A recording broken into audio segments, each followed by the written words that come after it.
लग्नानंतर होईलच प्रेम या प्रोमोमध्ये पाहायला मिळतं की काव्या ही पार्थसाठी त्याची आवडीची कॉफी बनवून घेते. तेव्हा काव्या बोलते, ही घ्या तुमची सेलेमन कॉफी, कशी वाटते? तेव्हा पार्थ बोलतो, मी एवढी खराब कॉफी आजपर्यंत माझ्या जीवनात कधी प्यायलो नव्हतो.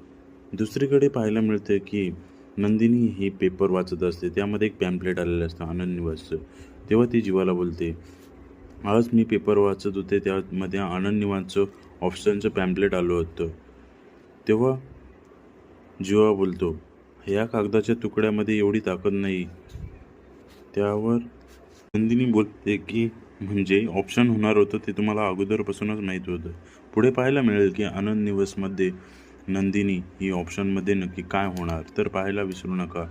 लग्नानंतर होईलच प्रेम आणि आपल्या चॅनलला लाईक, सबस्क्राईब, शेअर, कमेंट्स करायला नक्की विसरू नका. धन्यवाद.